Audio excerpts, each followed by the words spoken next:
following is a GNC podcast production.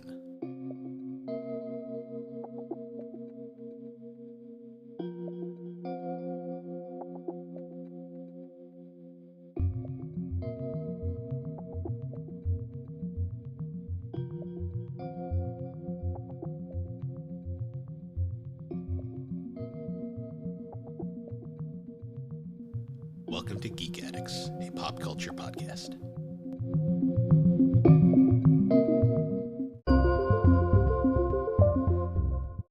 Hello, everybody, and welcome back to Geek Addicts, the nostalgia podcast that I give up. I can't do an intro. I'm Bill. I'm Bill. This is Matt. How you doing, Matt? How's it going? It's good. You know, it's weird. Like, it took me forever to memorize the 3DO one, and I still fucked that up. So, yeah, whatever. Not a big deal. Yeah, but yeah, it's been a week. Finally, first full week of 2024. That's insane. Yeah, right. It's been crazy already. Friggin' trying to get back into the swing of work and all that. It feels like the universe is just against me. There's one job I've been trying to get done for like weeks, and friggin' I would have had it done by the end of the day today. But just every single day this week, it's just somebody had to come up with something different. I had to stop what I was doing. It's one of those kinds of things. See, the weirdest thing I did this week was so because we're not a production shop, we're technically a glorified maintenance department. Mm-hmm. We have like no time limits or anything. It's kind of free range, honestly, in a lot of ways, unless it's a really hot job or something. But that's pretty nice. Yeah, it's not bad. It's both stressful and not stressful at the same time, because sometimes you'll get like something that's like they need it yesterday, but then other times it's like, yeah, we need this whenever. Yeah. Plus we're union, so there you go. There's that perk. But I had this one job where it was like where I was basically making name tags for a display case, and the final part was I had to make these little screws, and the screws that they bought, the material was like too soft. So if I tried to like turn it down or face it off, it would bend instantly the second the cutter touched it. Oh, jeez. And these were tiny little screws, so it would just like immediately bend, and I'd be like, all right, this is impossible to do. So I was like looking through alternatives. I tried maybe like holding it directly by the threads, but the threads were too short, so I couldn't do that. So then I was like, fuck it, I have to make a fixture. So I had to make this whole aluminum like block that I could screw the screws into that would hold them rigid enough that I could just kind of lob off the tips that I don't need with a cutter. That took me 2.5 days to make, because I took a solid block of aluminum and just like straight up made it out of that. Oh, the thing you posted on the Discord? Yeah. Gotcha. 2 days to make, and then I did the job. It kind of worked what I was trying to do. The problem was these things were so light that the second the cutter hit them, they'd unscrew, and I'd be like, shit. But I got it to work. But literally 2 days worth of work on that piece, and now it's literally a desk ornament because it has legit no purpose anymore. Jeez. About how big would you say that is, like lengthwise? It's a little bit longer than my phone, so like kind of like around like this. Oh, okay. So not as big as the picture made it look. No, the most tedious part of it was there's 33 threaded holes in there, and I had to do all of them individually, which was fun. But yeah, the plates I've been working on, it looks kind of similar actually to what you posted, but it's like twice the length of my laptop. It like barely fits into the cabinet where I blast it all, and like makes it really hard to maneuver. I don't know, something about the material it's made out of, maybe, because like the second even with gloves on, the second you touch it, you end up with a big black fingerprint on it. Yep. And then you just got to reblast the whole thing, because it's just something about it. Like if you have to redo one part, you have to redo the whole thing. So it's just really irritating. Yeah. No, it's funny how shit like that. Like I have legit a collection of one-off fixtures on my desk that I've made over like the last year or so, and I don't want to scrap them because you never know if you might need them again. But like legit, I have not used a single one of them twice. So they're just all sitting on my desk. I use them as trophies now. Oh, jeez. Yeah. Well, some of them I put serious work into. Like there's one that took me like 3 days to make, and it was like made out of like 4 different sections, and I had to bolt it all together just to do this one welding job. And then I've never done it since because they decided it was easier just to outsource it. But yeah, Jeez. I took I pride in forget. that though. I'm sure. I forget. Did Richards ever have issues with like, oh, we need to get do they like come up to people a lot with priority jobs, or do we just kind of do what we did? I feel like it was a lot more lax there. I think it was always kind of like I think only like certain employee. I'm not going to name names, but Yeah. certain guys, in particular, were kind of like the guys who did all the specials, and they were probably like the more high priority stuff. That makes Because sense. everything else was basically just orders from the medical company that used to supply us or does still. I have no idea. Who even knows at this point? Yeah, nothing ever seemed super. I mean, I guess they needed certain things done, but like at the same time, it was kind of like you basically were doing that anyways. Yeah, because where I'm at now, I feel like I'm constantly having higher ups come up to me and they're like, oh, we need to get this one before you do that one, and this one, and this one, and I feel like I never had to deal with that at Richards. It was always just kind of just grab whatever's on the shelf. Yeah, like well, you had the benefit of you were in the straightening department, and like it was there was just always work there Oh yeah, for a while. Not so much near at the end, but yeah. Well, I mean, everything was drying up towards the end. yeah. And the guy who was running that for the most part seemed to kind of have a schedule like set up down for the most part, at least for what I saw. But yeah, Yeah. it's weird. Some companies. The nicest thing about working in a union like non-job shop though is we're not ISO, so we don't have to deal with any of the ISO shit. There you go. That's one of the things at my place where it just ISO is always in the middle of everything. Yeah, we got shit everywhere because we're not ISO, so we don't have to follow any of that BS. We just have to make it look presentable when the higher ups from corporate show up. That's about it. There you go. Yeah. Other than that, though, nothing too crazy. I experimented with ordering books from Barnes and Noble. Oh yeah. Yeah, I'm not impressed. Like my order was supposed to arrive on Monday, and it's still not here. Really? Yeah, and it's apparently been in my town for like 3 days now, according to the tracking, and they just haven't delivered it yet. Well, it seems like Barnes, like from what you were telling me with releases and stuff, it seems like Barnes and Noble is kind of pretty lax about that kind of thing. So I Yeah, feel like I you'd think probably be better off just going to the store and getting it. yeah, that's what I'm gonna do for the most part. I had gift cards, so I was experimenting with the how their online store worked, which I mean is convenient that you can look up the books immediately, but at the same time, it's kind of like Amazon probably would have been faster. Yeah, that's usually if I'm ordering books, I go to Amazon, unless it's a very specific book and like it's either super expensive on Amazon or just not there at all. Then I'll go to eBay. Yeah, Even then, I usually don't have too much issues with shipping on eBay either. eBay is generally the best. I've only had one issue with eBay this year. Mhm. Um, Yeah, me uh, too, actually. Amazon, I've had multiple issues this year. So Oh, really? yeah, I've had 4 packages get lost in the mail. Oh, yeah, because you're still wait. You lost that Yu Yu Hakusho game, didn't you? Or was that That was eBay? that was the one eBay. Oh, I see. That just the seller has no idea. He says it just stopped appearing on shipping, and they have no idea where it is. And then unfortunately, it's really nothing the seller's fault. So it's like I really can't complain Right. to them. So it's kind of like one of those like it sucks to suck kind of situations. Yeah, But I gotcha. it is what it is. My copy of Dragon Ball Super 15 finally showed up, so I'm caught up with that one now. Nice. Then maybe in February when the last volume for the granola art comes out, we start going through those. Maybe we can start covering the super manga. Yeah, I do want to start reading that pretty soon. I want to do that. I gotta also. I think I'm thinking about starting the next section of Pokemon Adventures just so we can be at least ahead of the game. Yeah, I was thinking about doing that too.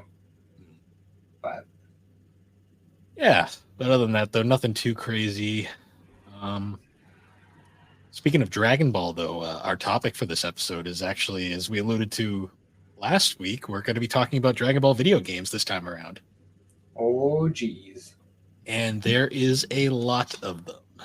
Oh, yeah. And I've played many of them. Yeah, like there's so many to the point where it's almost intimidating. Oh, yeah.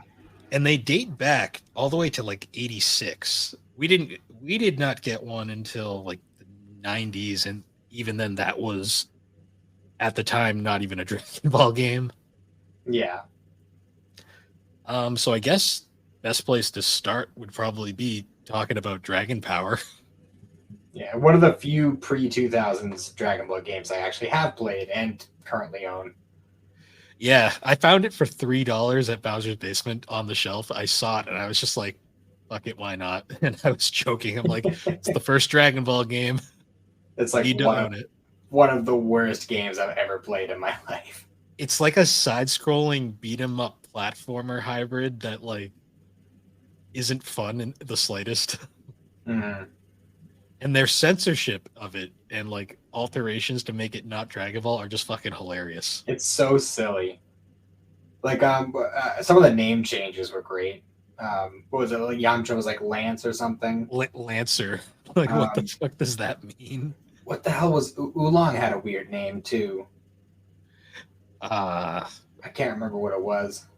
Pudgy. No, I'm thinking of Pudgy. Pudgy, that's what it was, yeah. Bulma was Nora for some reason. Yep. Pilaf was King Minos. Yeah, wasn't Roshi was like a wizard or something, right? Yeah, the wizard. The Kamehameha was the wind wave. Dragon Balls were crystal balls. Mm-hmm. Yeah, that game was something else. Wasn't Goku still Goku though? I think so. I think that was like one of the only things that stayed the same. But they got rid of his hair and made him like a monk with like that looked almost like a monkey kind of. Yeah, it feels like, which is weird because I think that was Toriyama's original design for Goku was like an anthropomorphic monkey. Well, doesn't that make sense? Because that's kind of what the Journey to the West story kind of goes by. Pretty much, but I think it was something along the lines of like, was it Torishima? I think his old editor said something about the design and wanted him to make it more human. So he ended up just doing the tail thing. But... Yep. And the best edit this game included was by far Master Roshi's panty circle was changed into a sandwich orgy, which was just great. Oh, yeah. And the funny thing, I mean, I never got this far because the game is so utterly broken. But apparently, if you collect all the Dragon Balls, you can wish for the uncensored version of that scene. My favorite too is so I used a Game Genie to just see everything because fuck playing this game. But for real, I kind of like watched all the. I looked at what all the wishes were. One of them literally gives you a sneak peek at all of the levels ahead of you, and it literally flashes through them in like 3 seconds, and it's like, well, that was worthless. Yeah, right. That's stupid. I think one of them is you can watch the sandwich cutscene again as well, just because. Well, I think that's probably what I was talking about. It probably is but I mean, it's also NES, so the sandwiches and the panties look the same pretty much anyway. So it's such a weird. It's supposed to be like referencing the scene where Bulma flashes Roshi early on in the series, but yeah, that game is so shit. But it's like this weird like piece of history. I think it's actually like the second Dragon Ball game technically made. Really? I thought it was the first. It's the first official one. There was one on some Japanese cassette player thing. Oh, okay. You know, the thing about this game is it wouldn't even be that bad if the health wasn't also a countdown timer. That's what really breaks the game. I don't know what... NES gaming is weird. So, like, even if you don't get touched by an enemy at all, you're constantly losing health. Yeah. Other than that, though, like the NES had a bunch of Dragon Ball games, but we did not get any of those. There's like some of them are like these weird card RPGs, which would be a running theme in Dragon Ball games.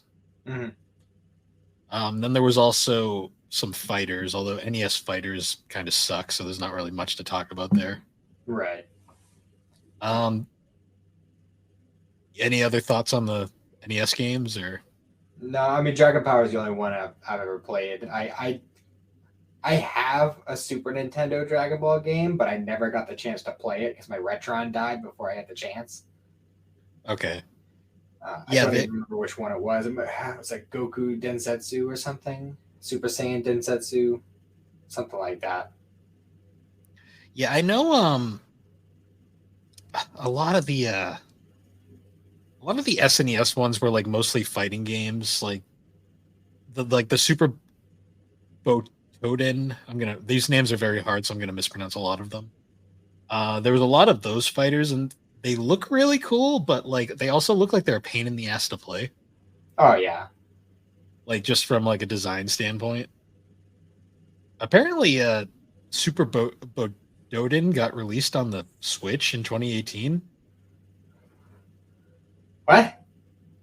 Yeah. I'm not looking into that because I've looked up Dragon Ball games on the Switch store. Maybe it's only in Japan. Well, no, it says North America. All right, now I'm really confused. I have to like. Are you sure it doesn't say 3DS? Because I'm pretty sure when Extreme Butoden was released on 3DS, if you pre-ordered it, you would have gotten a download code for Super Butoden. It was a pre-order bonus in Dragon Ball Fighters. That's what it was. Shit. Did I pre-order Fighters? I think I pre-ordered Fighter. Oh, not for Switch though. I pre-ordered it for PlayStation. That's what it is. Damn it. That's weird. And 2 missed opportunities for that game now. Apparently, if you pre-ordered Extreme Bododen, that's a game we'll be getting to later for 3DS, you could have got Super Bododen too. Yeah. That was the one I was thinking of. Okay. Yeah. Well, I missed out on that, but those exist. Mm-hmm. They're decent fighters from what I've heard, but at least for the time. I've emulated one of them, and it's like it looks nice, but like playing them is a pain in the ass, which you could say for a lot of Dragon Ball games. Oh yeah, for sure. There's also Dragon Ball Z Hyper Dimension. I don't know if you've ever heard of that one. I've heard of it. I've never played it myself though. What was it for? It was another SNES one, and it was like another fighter, but it wasn't part of like the Super Budoden games. I think I've seen footage of it played before, but I've never played it myself. I've seen footage. It's like weird. I think maybe Team 4-Star did a Let's Play on that because I generally don't watch Let's Plays, but I used to watch Team 4-Stars, especially during like the Christmas season because they always used to do like a bunch of old Dragon Ball games during that time of year, which is always fun. Now, moving ahead, we can get into like the era where we actually started getting Dragon Ball games. Because there was a couple for like the PS3, not PS3, I'm getting ahead of myself. PS1 Saturn era. Mm-hmm. There's actually 2 on the Saturn that I imported. There's like, I think one of the Saturn ones is another like Budoden style game, and it's hard to play without knowing what the button combos are. Yeah. There was this other one that was like you'd play as like 3 characters at once, and I started a match of it, and it was just insanity on the screen, and I just started off because I'm like, I don't know what's happening there, so I'm just going to stop. So wait, it was a fighter, but you control 3 characters at once? Yeah, you had like 3 characters at once, and like they were all doing stuff at the same time, flying around and shit. I was like, I'll show it to you sometime if you're ever down here. It's insanity. That's fucking wild. But moving on now, we'll get to the first official game to see a release over here, and I believe that was Dragon Ball GT Final Bout, which is a really weird one to start on when you think about it, like especially because it came out before Z was dubbed, period. Yeah. Really odd. And it had like, I haven't played it personally myself, and that's honestly one of the big holes in my Dragon Ball fandom, because it's one of those ones that everybody remembers from back in the day. But it was weird because it had characters from like all the series pretty much. Yeah, those 5 Gokus. Yeah, well, I mean, it has a trend that didn't end anytime soon. Yeah, but in this game, literally half the roster is Goku. It's like just silly. Fun fact about this game too is there was actually So it actually got a North American release in '97, all things, Mhm. and it has two versions like that were released. There was the original '97 Bandai printing, which is extremely rare, but it has like Goku in his GT era gi before he gets Oh uh yeah. de-aged. Um, that version only came out in limited quantities. And like we said, this was before Dragon Ball was localized, period, over here. Mhm. So it's incredibly rare. There was later a much more common release that came out around 2004, which featured Super Saiyan 4 Goku on the cover, and it was released by Atari. Hmm. And it's much easier to find, which is hilarious though, because the games other than the cover art are literally identical. That's about right. And you're paying significantly less for a different cover art, basically. Yeah. As for the game itself, though, it's like a really shitty 3D fighter. As a lot of them were at the time. The most interesting part of the game is the fact that there is a full voice cast, and it's like the most random voices ever. Yeah, wasn't that the one that Steve Bloom played Goku? Yeah, Steve Bloom is Goku. It's very jarring when you play because you're like, none of these voices sound right. No, it's definitely bizarre. Yeah, that's one that like if you find it for cheap, I'd say sure, give it a shot, but like otherwise, I wouldn't bother. Right. The other game from this era on the PS1 was probably the famously titled Ultimate Battle 22. Hmm. I've heard of that one. I've never actually played it myself. Um, it's bad. Yeah, actually, I So think I saw. Was it Rick playing that the other day? I think I I saw think him post something about it. I'd have to relook. I know he was playing Legacy of Goku for a while there. Yeah, well, that's one I'm definitely gonna have a lot to say about when we get to it. Yeah. Um, the best way to sum up the game is it's essentially a 2D fighting game with like PS1 era sprite graphics, and it controls like poop. Yeah. The most interesting part about it is there's actually a secret code that you can do at the title screen to unlock like 5 more fighters, and then it becomes Ultimate Battle 27. And there's like 27 different fighters, and they're like this character select screen is great because it's literally all the sprites just smashed together on one screen, and you just kind of pick around, and it like they'll light up in this like giant blob of sprites whenever you select them. It's great. That's so weird. But also one of the best things is like they did like anime cutscenes like for each character, Ah. and the playable character in game is Gogeta, but the anime cutscene is Vegito. Just oops. Jesus. Yeah, the whole thing is just dumb. It's one of those games that like you only play it because it's cheap and no one cares about it. Yeah, it's so bizarre that they would make that kind of mistake though, because like it's not I like don't Japan doesn't know these things. I don't think the team who made it was really paying attention. I guess not. I mean, at that point, Dragon Ball was already a huge phenomenon over in Japan. It had already wrapped up by that point, all of it. So it just seems like a really big oversight. Yeah, this game wasn't well received even in Japan, so I don't think the team that Understandable. made it really cared much. The only other game that I can think of from what I like to call the pre-Budokai era is Dragon Ball Legendary Super Warriors on the Game Boy Color. That's one I actually did play a lot as a kid. It's like a tactical strategy game. Yeah, it's a card battler. It, a common occurrence in the Dragon Ball games. Yeah. Yeah, that was a kind of a fun one because it was weird because there would be levels in that game where like you'd be on a map and you'd have to go around and like find a couple things or whatever, or you'd have to go and encounter something. But it wasn't like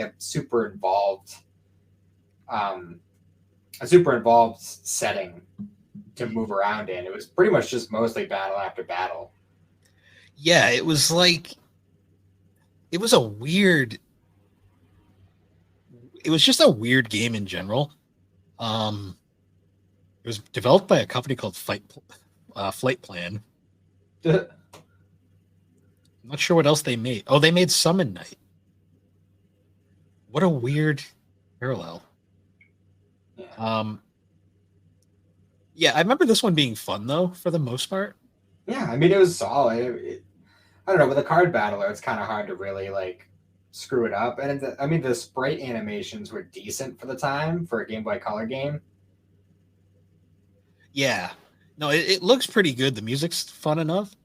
The only thing that throws me off about it is the cover art. Gohan just looks fucking weird. Yeah, for sure. It's like he's supposed to be Super Saiyan there, but he's not. Yeah, oh, there's a lot of weird stuff about this game. There's actually a surprising amount of playable characters in it too. This one actually came out around the time it was officially released in America too, because this game was apparently made in 2002. So most of Dragon Ball Z was out by then, I believe.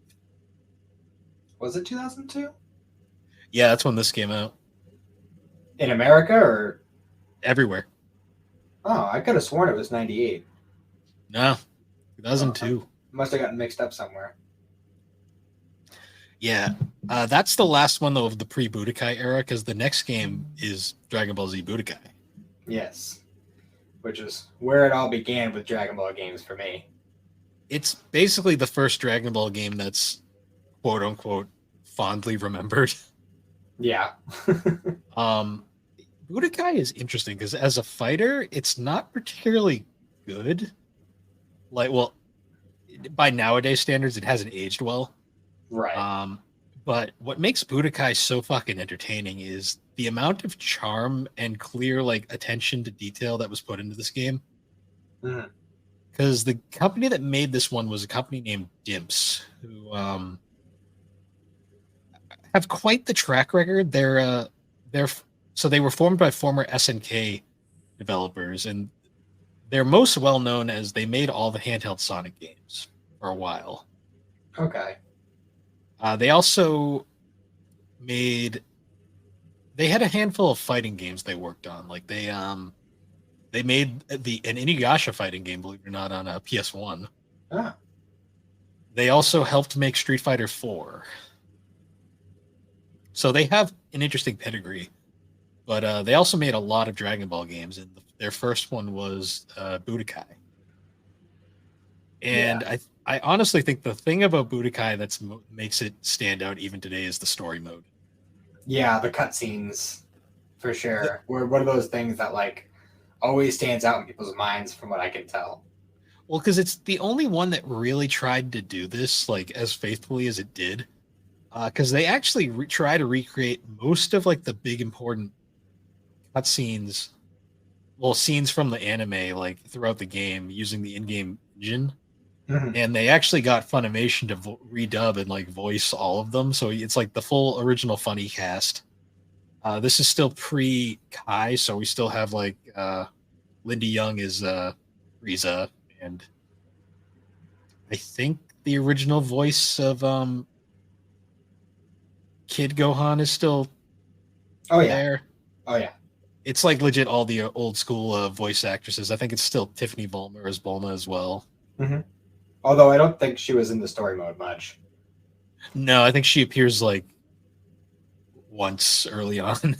Yeah, I think you like might see like little bits of her on Namek or something in some of the cutscenes, but aside from that, she's not really in the game much. I think it's more so when the second Budokai, where she's the shopkeeper. Yeah. That's another thing about this game. We had mentioned it in an earlier episode, but this game has some weird like tonal pacing issues, which is pretty fun. Yeah. Especially because it has like fighting game logic. At times, like when you finish a fight, you'll get like rewards and stuff. And sometimes the rewards pop up mid cutscene. Yeah, that was weird. Like one of my favorite ones is like when Trunks gets shot through the chest by Cell, and he's like falling to the ground, and then it's like you got a capsule pops up on screen, and it's like great. Trunks is So dead, but I got a reward. one thing one thing I liked about the game too is they actually went out of their way. I mean, Dragon Ball isn't a particularly gory series by any means, but the few moments it had, it did a pretty good job of recreating in the original release of Budokai. Not so much the remaster later on, but like things like when the special beam cannon hits Goku and Raditz. Excuse me. Like it actually kind of like showed flesh on like where it was punctured, and in the re-release later on PS3 and 360, it was just kind of like a black hole. Yeah, it's weird how they changed that. Yeah, I don't know why, because it feels like with time, games like that have had a lot less strict rules, so I don't know why they went out of their way to make it less gory. Not that it was particularly gory in the first place. Who knows? Speaking of Raditz, another fun thing is there's some wacky mini games throughout this game as well. Oh yeah, the special beam cannon mini game was like killed me as a kid. Hold Raditz here. Well, Piccolo charges the cannon. Yes, you're going to be drifting to one side or the other the whole time, and don't spin that analog too fast, or you'll go right past it. So mini games like that, either like the spin the analog stick, or like another one that was like the bane of my existence as a child was like the keep the little meter in the center of the line, and you'd have to hold up or down to keep it there. Like those were like the bane of my existence as a child. So like any game that threw one of those at you like during the story, that would just be a game ender for me for years. Yeah, and there's a couple other ones where it was like pretty much playing catch with Key Blast. You had to keep deflecting it like a certain amount of times, and there was all sorts of stuff like that throughout the story mode of this game.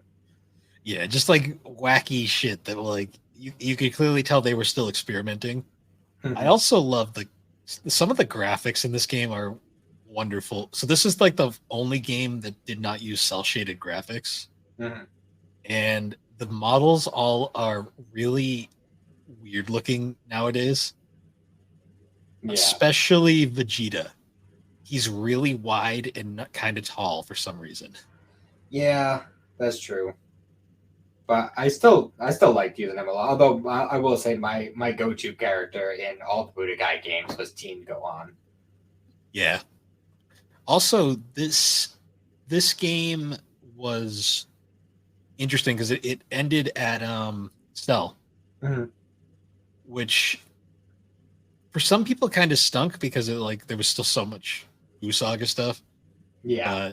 I think for what the game is, ending at Cell was a pretty good place to end off. I mean, honestly, Dragon Ball Z could have ended at Cell and it would have been a fine ending.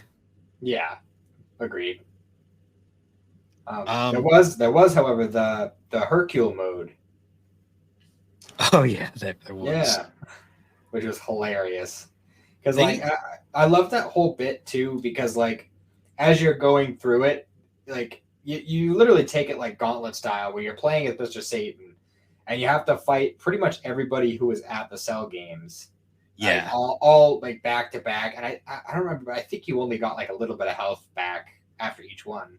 Like you didn't get a full restore. But with each one that you fought, there would be like a little exchange between Mr. Satan and whatever character. But then you would also get Mr. Satan's inner monologue where he's like trembling in his boots. Yeah. Mr. Satan is just an interesting character. Like going back to Ultimate Battle 22, he was in that game. He was one of the 5 bonus characters. Oh, was he?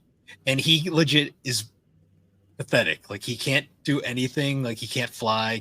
Doesn't have any beam powers. So he's literally just a fighter. And like any other character can fly. So it's like he'll just be like down on the ground. And you can't do anything. At least in Budokai, they gave him a jetpack. Yeah, like that's a fun little joke to play on it. But like literally, in like the older games, he was useless. He was mostly there as a joke. Yeah, but I loved in the Budokai games like how all of his moves were always something. It was always something goofy as hell. Like one of them was like you'd be playing a Game Boy or something. You'd give the Game Boy to your opponent, and then they'd be playing it, but then it'd be like, oh, surprise, it's a bomb, and you blow it up. Like, Yeah. just stupid shit like that. I loved it. Well, he had to like get around to the fact that he's kind of a fraud. So Yeah. moving on to Budokai 2, though, in terms of gameplay, like in graphics, like so much better overall, like because they cell shaded everything this time around. Mm-hmm. Gameplay is much more refined. Like there's actual some fighting mechanics and like actual like comboing in depth. The AI actually has AI this time around. Yeah. Because like how many like enemies did you get caught in like the original Budokai where like you just both shoot ki blasts over and over at each other repeatedly because the AI was kind of dumb. Oh yeah, constantly. 2, they had kind of fixed this up. 2 also has by far the most funky soundtrack I think I've ever heard in a Dragon Ball game. Oh yeah, there's been multiple occasions where I've just put on the soundtrack with Budokai 2, and I love it. It's like a funkadelic kind of sounding thing. It's really weird for Dragon Ball, but I kind of like it at the same time. It really is, and the story mode is so different too, especially for the time. Board game. This board game is one of the most divisive things about the Budokai series, apparently. Well, I mean, it might be a controversial thing to say, but this is my favorite of the Budokai trilogy. It's the second one, and it's also the hardest one to find. Is it really? Well, not so much. You can find it easily enough, but like it was weirdly excluded from the re-release. And most people don't really bring it up because like the fan favorite is 3. Yeah, which I have things to say about that, but we'll get to there when we get there. There are reasons why I like 2 more than 3. The board game is so funny though. It is. It's so goofy, but it was a fun way to kind of get around the fact that these games didn't have co-op. Because what I would often do with like my friends or siblings or whatever is we would start it up, and usually the way it would work was you'd have Goku, and he'd be like the only like actual person on the game board, and everyone else on the game board is like game pieces with just like a face on it. Yep. And whenever you would start a level, you would have the Goku one, and then it would give you the option for like 1, 2, maybe up to 3 side characters, and they'd have like half the health that Goku does, but you could choose whichever ones you want. Weirdly enough, Adult Gohan was always on the list, even in the Saiyan saga. Video game logic. Yeah, but it was really cool because you could get around the whole no co-op thing by just saying like, okay, like I'll play as Goku, and then like whenever you could play as Gohan or Piccolo, whenever that player's turn comes up, then you just take the controller and we'll do it like that. Yeah, I also like during the cutscenes where like you'd be on the game board and then the characters just pop up on screen and they just start like yelling at you about stupid shit, and I'm like, this is so. It's an interesting way of telling the Dragon Ball saga for like the 30th time. Yeah, it was definitely different, and at least for us over here, it was the first time we actually had like from the beginning to end Dragon Ball Z story. Yeah, it was the first of many retellings of the Dragon Ball Z story because, spoiler warning, most of these games just retell the story of Z. Yeah, which it does get old, but it does matter the different ways you do it. Yeah, there are a few exceptions, but for the most part, you're going to be seeing the Z story a lot. Yeah, for sure. And I guess speaking of that, moving over to Budokai 3, this is the one that most people like. Yes. I guess I understand why. But for me personally, well, first of all, I liked, like, obviously having the Budokai 2 introducing the whole shortcut to do your regular super moves was a huge game changer. Like, having to do the full punch energy thing in the first game was a pain in the ass, especially if you just wanted to get off a quick hit. It really changed the game in the second one. And but the third one, it was that freaking ultimate mode.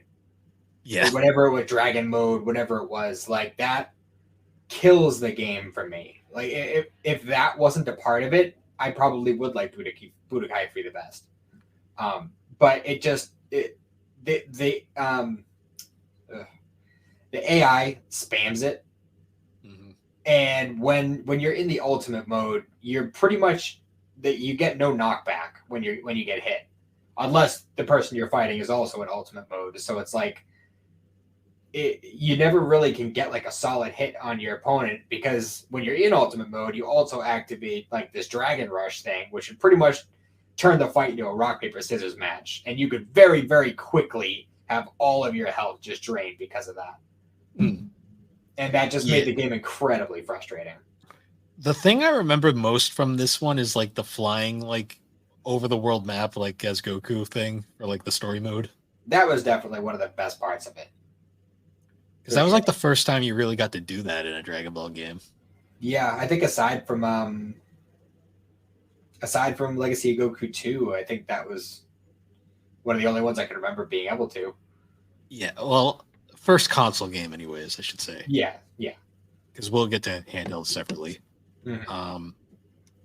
Because following Budokai 3, so there was additional fighting series for Dragon Ball as well, but Dimps did have one final game on the PS2 era, Dragon Ball Z Infinite World, which was, I guess, Budokai 4, kind of.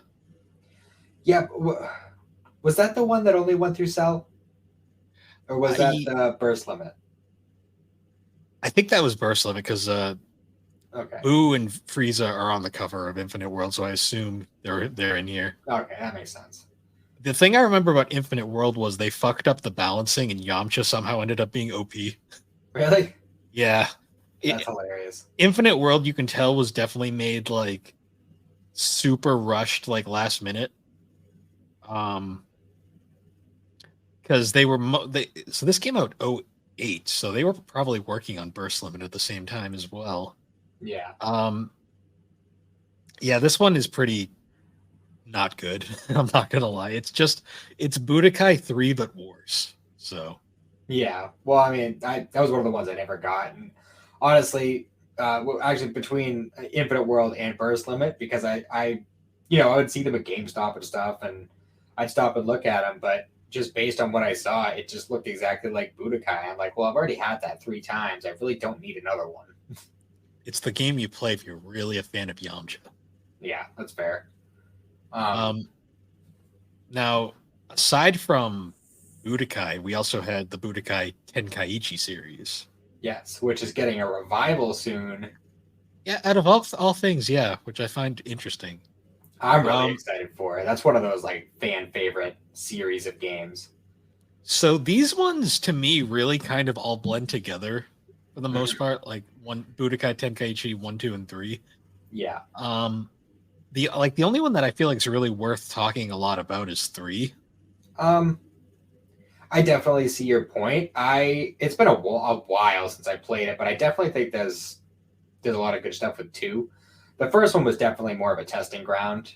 The first one is borderline unplayable these days. Yeah, the second one improved a lot off of it, and I like the story mode of the second one. Okay, that's fair. It played around a lot with like what ifs and stuff, and that's always fun for me. Yeah, that's true. So for people who don't know, the Budokai Tenkaichi series is, instead of being a 2D like standard fighter like a Street Fighter or something, Budokai Tenkaichi is like an arena fighter where like it's full 3D and you basically can fly around and do all this crazy shit in the battle arenas. Mm-hmm. The problem is though, and honestly, I think the biggest like detraction for these games is, unless you're a massive Dragon Ball fan and you have a lot of time in your hands to figure out these controls, these games are very not beginner friendly. No. Like, I think the best example of this is me and Alex went to Retro World this year, and we actually met up with Schnickerman, friend of this channel, over on the server, and they had a kiosk that had Dragon Ball Budokai Tenkaichi 3 going. We played 2 rounds, and we had no fucking idea what we were doing. We're just flying around and flailing and just trying to play, because I haven't played these games in forever. I don't think he had ever played them. And it was just like, we were like, what do we do? That's hell. fucking funny. You see, it's been a long time since I've played any of them, but I could probably get back into the swing of it pretty quickly because I played the shit out of it when I was in like middle school. I just had so much. These games were just so like I don't know the flail there's like just there's so many combos and stuff and like so they really make use of all the buttons on the controller. Yeah, Um, Budokai Tenkaichi 3 though I think is very notable because it has so many fucking characters. yeah, it's insane how many they packed into it. Even now, there are very few games that come close, and supposedly the new one that's going to be coming out, I think this year. Uh, I think they said it's going to surpass Xenoverse 2, which I think is about the same Hmm. for the roster. Yeah, it's crazy. But they had like all the movie villains. They had like some OG Dragon Ball characters, Dragon Ball GT characters, uh, way more Z characters than it needed. Like, who really needed 5 different versions of the Frieza Soldier? But fucking, Yeah. it did it anyway. It also had one of the rare Chi-Chi playable appearances. You could play as Kid Chi-Chi. She used didn't she use the Bancho fan, or was that another game I'm thinking of? That was super DBZ. All right, we'll get to that one. It was weird though because you played as Kid Chi-Chi, which I found odd. Yeah, because she had the helmet with the laser beam and the little slashy thing. Yeah, just like Boomerang. the version of Chi-Chi that no one remembers. Yeah. And then it was wild. Some of the ones that you could play as friggin' like you could play as Bobbity in that game. Who the fuck wanted to play as Bobbity? Like, Somebody did. and There's the one Bobbity fan out there who's like, yes, this is my dream. yeah.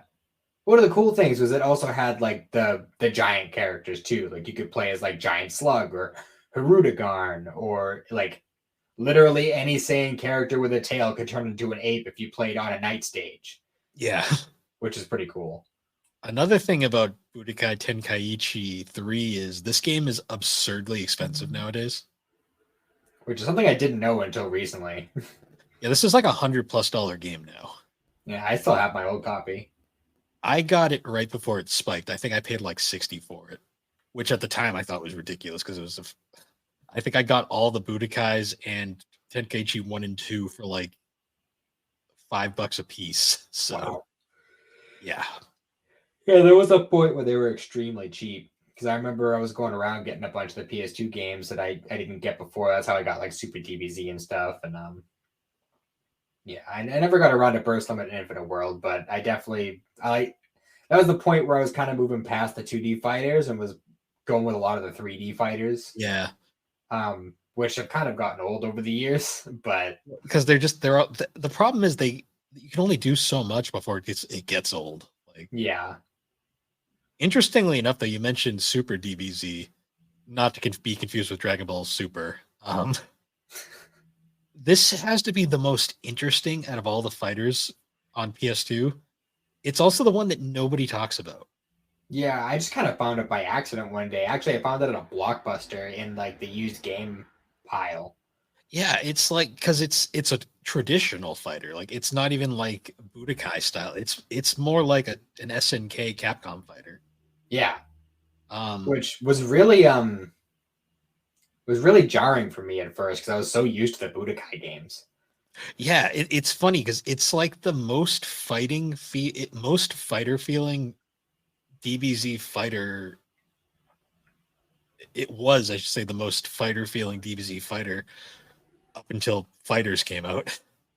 Yeah, I'd say those two games in particular are like the most competent Dragon Ball fighters. Yeah, Super Dragon Ball Z is weird too, because it was made by the company Arika, who they made the 3D Street Fighter game. They made the Street Fighter EX games. They made Tetris the Grandmasters. They've made all those 99 games on a Switch, like Tetris 99, F-Zero 99, like those crazy games. Huh. They're a really competent developer. So when I saw they made this, I was immediately intrigued. Mm-hmm. And playing this one, this is a really good fighter for what it is. Yeah.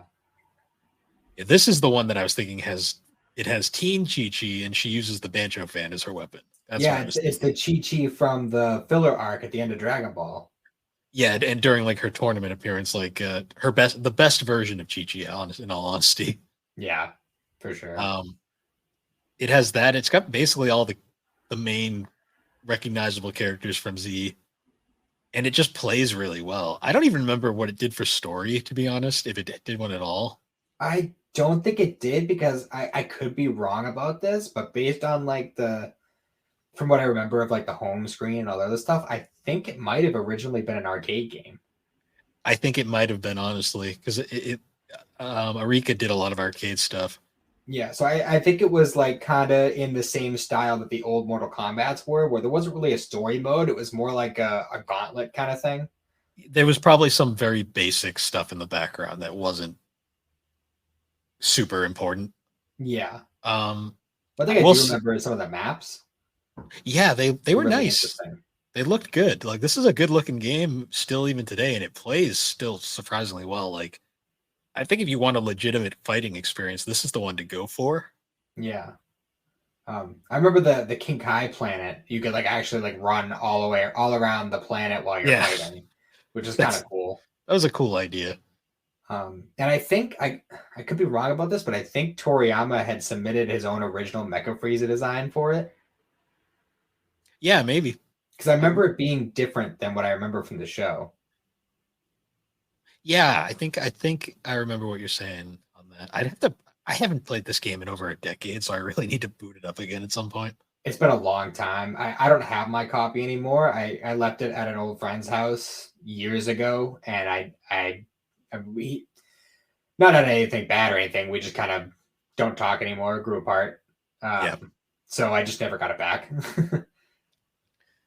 a lot of games get lost that way, unfortunately. Yeah. Um, Before we move on to handhelds, there's one more Dragon Ball game that appeared during this era. You remember Sagas? Oh yeah. The lone Dragon Ball game to appear on the original Xbox. Yep. And also, I think the only Dragon Ball console game to be made in America. Yes, it was made by. It's actually a pretty well known studio. It was made by. This Wikipedia article is not well organized. Shit. I can't find. There it is. Um, it was made by Avalanche Software, the studio that made classics like Tak and the Power of Juju, and most recently a little game called Hogwarts Legacy. Oh wow, really? Yeah, I wasn't even they've aware of that. they've been around a while. Yeah, no Um, shit. they made this wonderful gem of a Dragon Ball game. Yeah. Well, you know what? I will honestly, I'll give it this. It had full story co-op, and that playing it like that is actually pretty damn fun. It is, It's although, extremely broken game, but oh yeah, the game it's like an action adventure game where like you go through like levels based around the Dragon Ball Z saga. It's it's like the perfect definition of mediocre, I guess you oh could yeah, say, because it clearly runs off of the TAC engine. Um, and my God, does it play okay? That's like the yeah. best way to explain it. It's so awkward, and it's honestly like I don't know how much you played it back then, but it's one of those things where like you don't actually want to buy all the upgrades because they will ruin your combos because it's so easy to just cheese that game with just regular punches and kicks. Yes. But yeah, the game is not good, but it is certainly fun, especially if you have somebody playing with you. And I think I that's one think of the only co-op Dragon Ball games that I can think of. one of the only, yeah, now that I think about it, I can't even think of another one. I'm trying to think of during the PS3 era, maybe. No, even, well, we'll get to that Because eventually. that was like the Raging Blast era too. So Yeah, we'll get to those in a hot minute. But so now the handhelds from this era. This is to me the handhelds from the PS, like the sixth generation era, are possibly the most interesting period of Dragon Ball games in a lot of ways. Mm. Because we had mentioned them earlier, but we had the Legacy of Goku trilogy, which is probably the most well remembered Yes. series of games from this era. Also And American made. yes, they were made by the most obscure developer ever, Webfoot Technologies. Mm-hmm. They are known for their notable games are the Dragon Ball Z Legacy of Goku series and Hello Kitty Happy Party Pals. Got some real winners right there. I think they also made a game for the 3DS that had something to do with being like a garbage man or something like that. Um, the Trash Pack. Yeah, that one. Yes. I just remember hearing about that. It was just a silly thing. Oh, they made the Biggest Loser on Nintendo DS. Oh yeah. Jesus. What a studio. I don't think they exist anymore. No, I'm pretty sure they're long gone, despite all the rumors that. Oh no, they're still going. Really? They haven't made anything in years, but they still apparently exist. It's weird. I've been hearing for like years and years rumors of a Legacy of Goku 4, like a full like not. I don't know if it was like supposed to be necessarily 3D, but like yeah, I've been hearing rumors for years and years, and I don't see it ever happening. No, the closest thing that will ever come to that is called DBZ Kakarot, but we'll get to that later. Yeah. Yeah. So these games are essentially Legend of Zelda Dragon Ball Edition. Yes, and with the exception of the first one, they are all very good games. Yes, the first one is mediocre, is a nice way of putting it. Yes, if you think Saga's is a broken game, like this one will give you a run for your money. So the worst part too is the Legacy of Goku 1 literally covers my favorite part of the series too, which is kind of a bummer. Yeah. 2 and Boo's Fury, the third game, are much better games, just inherently from a technical standpoint. Like the first one is so broken, like you can do the entire final fight by just hiding in the corner, running up, punching him a few times, recharging in the corner, running up, punching him a few times, hiding in the corner. It's like, yeah, it's one of those kind of games. And I mean, you have more nostalgia for it, so I guess you should explain why you defend this game a little bit. I remember it very fondly. Defend is a strong word. I have personal attachment to it. I can't in good conscience recommend it to anyone. But it's one of those. It was the first. It was one of 2 games I got with my Game Boy Advance. The other one being Sonic Advance. And I played the absolute hell out of that. The first Legacy Goku game, and I am embarrassed to admit that I could not, for the life of me, figure out the whole hidden door thing in the Guru's Temple. Mm-hmm. The whole concept of hidden doors was so beyond me at that age, and by the time I was old enough to have figured it out, I had lost that copy. So I didn't actually figure that out until I was like late teen. But as a result, I ended up just kind of grinding until I hit max level, and then I would just start the game over and do it all over again. And I did that so many friggin' times to the point where I mastered that broken ass fighting system. And to this day, I could jump in after not playing for 5 years and beat the game in under 2 hours. Yeah, these games are short, by the way. Yeah, they're not particular. I mean, the first one is definitely the shortest one. As you go further along the series, they do get longer. I will say the sprite graphics are really nice for these games. Yeah, that's one thing it definitely has going for it. And God, that like the garbled ass like opening cutscene, not cutscene, but like opening like song. Yeah. Did they do Rock the Dragon? Was it Rock the Dragon? It was probably Rock the Dragon, because this was still during that era where they weren't really sure what because Budokai used Rock the Dragon as well. Yeah, but I feel like no, because Legacy of Goku didn't use actual music from the show. It had an original soundtrack. True. And some of those songs just stick out in my memory. But yeah, it's such a weird game. Those wolves, man, those wolves will get you. Yeah. 2 and 3, thankfully, though, were much better games. Like they fixed the combat system and made them fun. Oh yeah, it's so much smoother, and even a lot of the visuals were cleaned up too. Like it looks and plays unbelievably better than the first one. That's the saddest part about these games. They're like the first one is so bad that it left such a bad taste in people's mouths that no one wanted to play 2 or 3. Yeah. Why? The funny thing is though, is the first game still sold over 1 million copies. Yeah, because it was like one of the few like GBA games out at the early in the system's life, Mm-hmm. and it was a recognizable. Dragon Ball was probably at its peak at that point, like commercially, during its first wave, anyways. Yeah. So what's funny about Webfoot Technologies is they made other GBA games as well, Mm-hmm. and when I say made, I mean they made a game. So we had two. They made 2 other games aside from the Legacy of Goku series. There was, my personal least favorite Dragon Ball game ever, Dragon Ball Z Tenkaichi. Oh yeah, yeah. Like the Yeah, most, I had that one too. it is the most mediocre 2D fighter you will ever play. It's a stretch to even call it a fighter. Even like It's you can't even do combos in that game. It's so weird.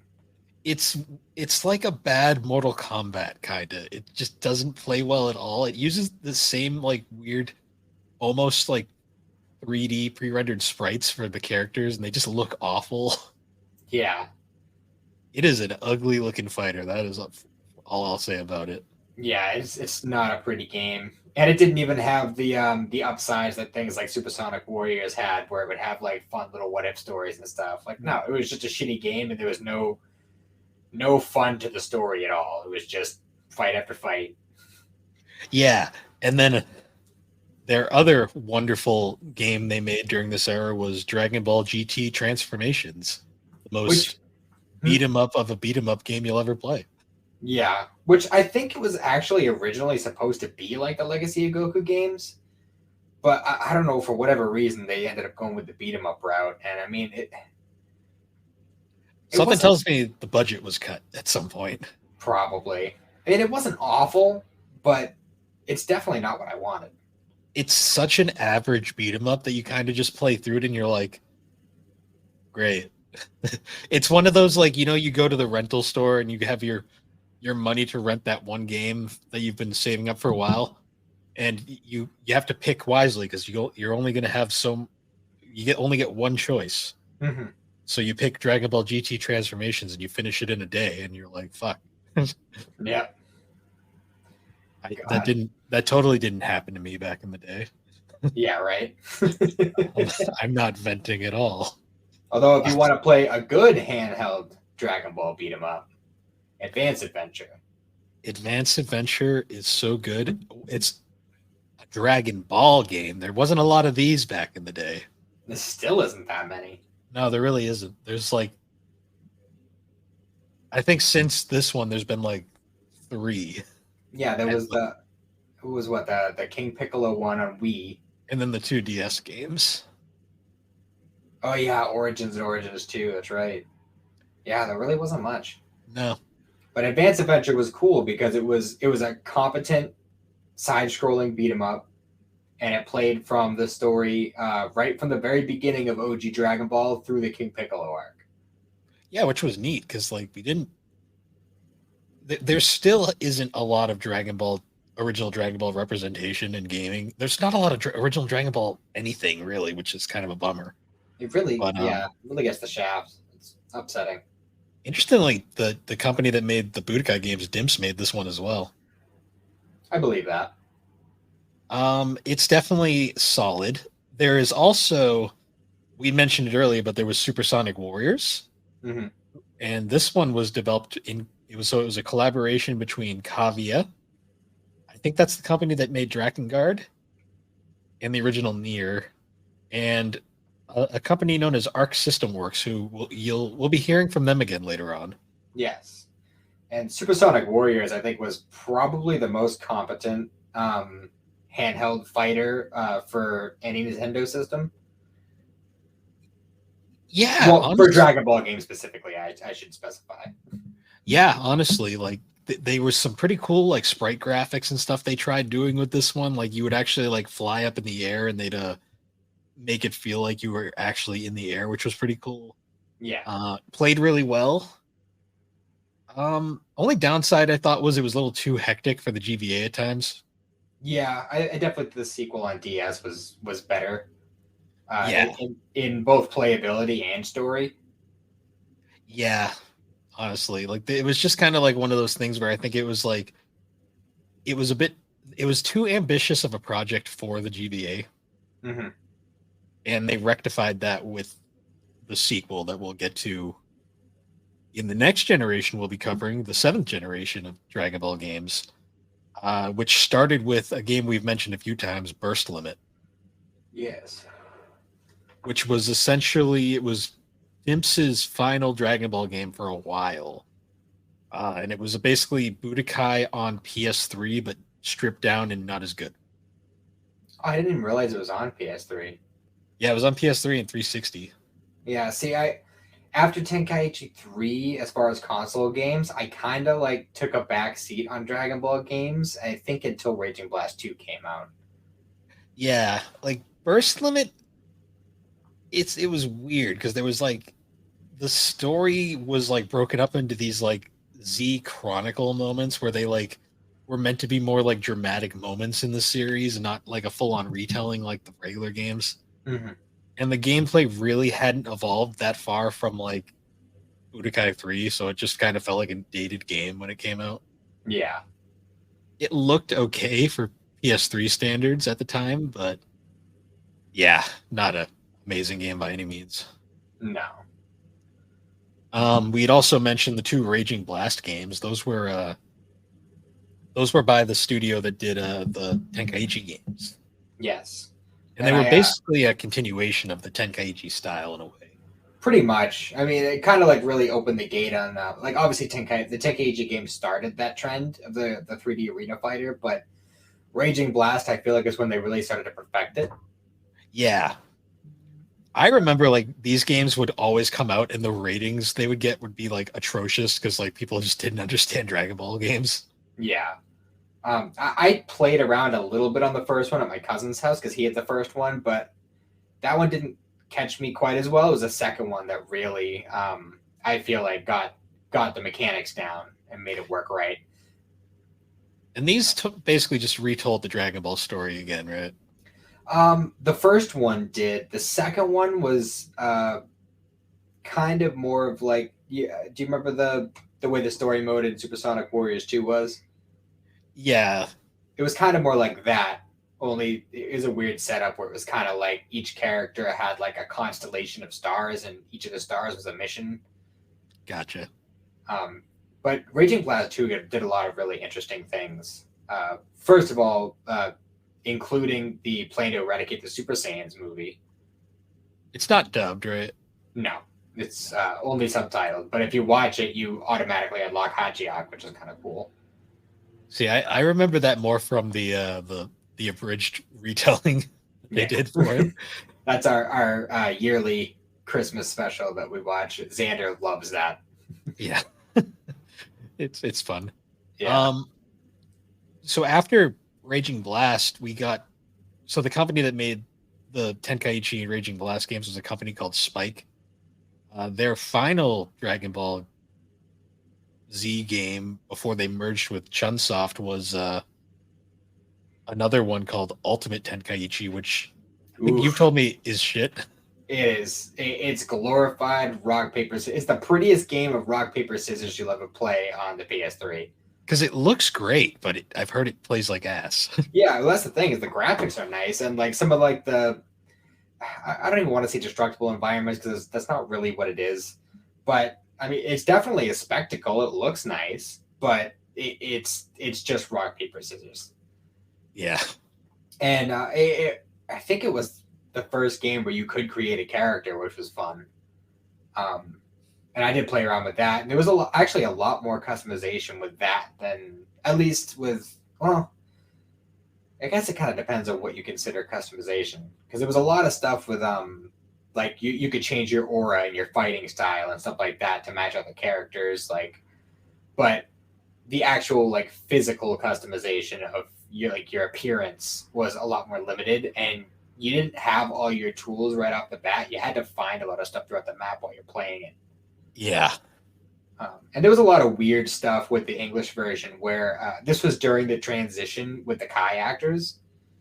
So, like, just for instance, with the Frieza stuff when you're playing the regular story mode, sometimes it would switch between Linda Young and Chris Ayres, like mid cutscene. And that was really bizarre.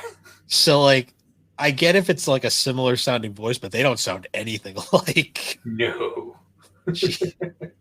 I gotta replay this to see, because that sounds entertaining as hell. It is. It's definitely silly, but yeah, it's not a great game by any means. I remember they hyped it up. I think they like tried hyping it up by like throwing on the Tenkaichi name at the end to be like, hey, look, it's like Tenkaichi 4, but not really. Yeah, because it's not even. Yeah, I know in Japan it's not part of that series. They just did that over here to try and make it more profitable. Yeah. Which, did it work? I don't really know. Yeah, I don't know what their sales were like, but I bought it, so I mean, you got at least one sucker. I own a copy of it. But I mean, the concept of the creative character was enough to draw me, which is what really brought around the population of Xenoverse, I think. There was also one more game in this style, and it is arguably the worst Dragon Ball game ever made. Did you ever get to play Dragon Ball Z for Kinect? I did not. I never got the Kinect. So I have a Kinect, and I bought this game, of course, because I had to know. It is the one game that I think gives Sonic Free Riders a run for its money as the worst fucking piece of shit I've ever played. I believe it. It's just Tenkaichi, but motion controls, and it's terrible. Like, the control is so bad. I have seen some footage of it, like, and based on what I saw, it's Ultimate Tenkaichi with motion controls. With you're throwing out your back doing some fucking aerobics, basically. Yeah, which is just silly. Like, this is. Although I think that one came with the episode of Bardock special, did it not? It did, and that movie also splits the fan base in so many ways. Oh yeah, big time. Although I'd say probably not as much as Dragon Ball Minus, which also gave a very different portrayal of Bardock, and a lot of people don't particularly care for. But he was a brilliant scientist. Yes. Still my favorite dubbing thing ever. It's up there for sure. So we had mentioned it earlier, but there was also another Dragon Ball game that released during this time for the Wii, Dragon Ball Revenge of King Piccolo. I never played this one. I technically had a Wii. Technically, I still have a Wii, but it's at my mom's house, and I think the only one who plays it is my little sister. If even at this point, because she's kind of at an age now where I don't think she's that interested in that stuff. But yeah, it was just one I never really got to. What kind of game is it? It's an action adventure beat 'em up with minor platforming elements. Okay, so it's kind of like Advanced Adventure. Kinda. It's like a 3D interpretation. It's not bad, but I wouldn't call it good either. Is it just the King Piccolo saga, or does it go beyond? I don't remember. I believe it is mostly. I think it starts with Red Ribbon, like, and then ends with King Piccolo. Okay. It's almost kind of like it's a continuation from Origins 2, in a sense. Because that kind of ended with the Red Ribbon saga. Yeah. It's fine. It plays okay. It was made by Mediavision, which is kind of interesting. That's the company that made Wild Arms on the PlayStation, the Western RPG. Yeah, but it's fine. It's a very unoffensive, mediocre game. Fair enough. I'd play it over half the games that released for Dragon Ball on PS3. Because That's fair. looking down this list, most of these games are kind of shit. Like Mhm. Raging Blast 2 is probably the best game. Well, I used to play the shit out of it. Like, that was one of the few, one of, if not the only, Dragon Ball games that I actually convinced my friends to play with me, like, fairly regularly. And for a while, it was like our regular game we all played together. And I gotta tell you, in Raging Blast 2, I used to kick so much ass with Fidel. Because, like, she didn't have any key moves. So, like, all of her combos were physical. And you could just, like, fly right up to the guys after your combos. So I would literally just get them in an endless combo loop. Because as you're hitting with regular punches, you're also gaining ki. So you do that, you do a special move, which is all physical attacks with her, and you just get them in an endless loop. It was fun. Yeah. So there was one other Dragon Ball Z game released during this era, and it is like literally the most forgettable, forgotten game, I think. Did you play Battle Z? I played it for like 10 minutes. That's not a good sign. Well, I did learn more about it later on, and I think I know what my problem was with it. Is with Dragon Ball games, you don't expect to have the main focus of it be cooperative play. That's true. And I think what Battle of Z was meant to be a Monster Hunters-esque Dragon Ball game. Yeah, because it's interesting because this is the first game post Battle of Gods, because Beerus is featured prominently on the cover. Yes. Along with Goku in his Super Saiyan God form. It also has pretty much every major villain from the series at that point, including this really like goofy OG Brawly on the cover, which I find really funny. Yeah, this game is weird because it's like an action role playing. Yeah, kind of like Monster Hunter in a way. Yeah, because that was one of the things is like I tried to play the game alone, and apparently that's not the correct way to play this game. And by the time I learned that, it was already like all online playability was already gone on all the systems that it was on for. Yeah. They didn't even sell it on the Vita store anymore by the time I found that out. Oh yeah, it was on Vita. Of all things. It was the only Dragon Ball game on Vita to my knowledge. But yeah, by the time I learned that, the internet capable devices that it was for had all shut down their internet capability by that point. So I lost my chance at that one. Yeah. It seems like one of those games that would have been lit if it came out at a different time. If it had come out like 5 years later, I think it would have done a lot better. Yeah.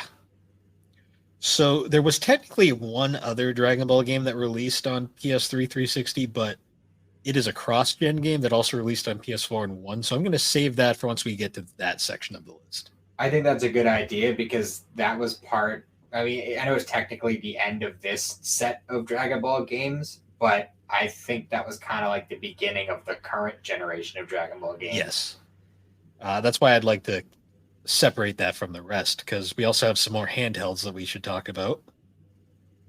First off, we mentioned earlier Supersonic Warriors 2. Basically, same game, just better. Yeah, better mechanics, better graphics. I believe more characters, more stuff with story, what ifs and such, which are always fun. That's always one of my favorite things of Dragon Ball games is the what ifs. We also, speaking of what ifs, we also had the wonderful dual releases. Unfortunately, these games are really rare and hard to find now, but we had the DBZ Shin Budokai games for PSP. I played the shit out of those games when I was a kid, especially the second one. So after Dimps kind of fell out of favor with the consoles for console games, they basically retreated to the PSP, and they thrived making PSP Budokai games for a while. Oh yeah, the Shin Budokai games were so much fun because like they were pretty much entirely the story was what ifs. Where the one I remember most prominently was the second one, and that one was kind of like it was kind of like a continuation of Future Trunks' story where Bobbity and Deborah show up, and it's like a whole thing where they're reviving Boo, and then they Trunks like makes like this big like supersized time machine so he can bring everybody to the future, and craziness ensues. I just love because those games are all competent fighters. Like they're not groundbreaking by any means, but they're competent enough to play, and the stories are just so absurd that you just like have to watch. Oh yeah, it's so much fun, and it kind of had the same element of Budokai 3, where you fly around on the planet, but it's a lot more simplified, and it involved like having to protect the cities that are being rebuilt since the androids and stuff. It was a really cool concept, and it was even branching paths in the story depending on how you do on each level. Yeah, like these games were perfect for the PSV. Like I need to hunt them down because my copy I had as a kid is long gone. It probably got destroyed, honestly. My copy of the first one had an issue with the plastic on the little disc case popped out, so that disc is long gone. But I still have my copy of the second one at my mom's house. I have like a little like plastic shopping bag with my PSP and a bunch of PSP games in it. Yeah. Unfortunately, they're expensive now, so it's going to probably be a while before I track these down. I believe it. The DS also had a bunch of Dragon Ball games, including one of the weirdest, obscure ones, which was Dragon Ball Z. I'm going to butcher this name. Harukan Aru Densetsu. Yes, I remember this one specifically, even though That's the US title, by the way. Yeah, I've never played this one personally, but I remember it specifically from the Kanzenshu podcast because there's a whole little bit they did where Mike had pre-ordered it from GameStop, and he had gotten like a recorded voicemail saying that his game was in, but the way that they pronounced the game was very silly, and he made like a huge joke about it. Yeah. So I don't own this because this game's absurdly expensive, like most DS Dragon Ball games are nowadays. But it's essentially another card-based RPG. So there's a lot of card-based RPGs. Apparently, this is like a reimagining of like a series of these that released for the NES and Super Nintendo, I believe. I intend to play it at some point. Yeah, if I ever find a copy, I'd like to give it a shot. But well, I know the collector and you want the originals. Yeah. But if you just want to play the game, the little DS chip thing that I told you about, yeah, I'm sure it does. It's one of those. I wish I picked up more of the Dragon Ball games back when they were cheap, because me too. They've all gone up so much. Yeah, and I guess going from there, we should probably mention another DS one, Dragon Ball Origins, which was literally another Legend of Zelda-esque Dragon Ball game, only it's based off of OG Dragon Ball. Yes, which would have been a lot better if it wasn't severely reliant on the touchscreen. It very much reminds me of Wind Waker. No, not Wind Waker. Phantom Hourglass. Which, I mean, they're fine. They're not great. I love the original Dragon Ball aesthetic because it doesn't get enough love anymore. It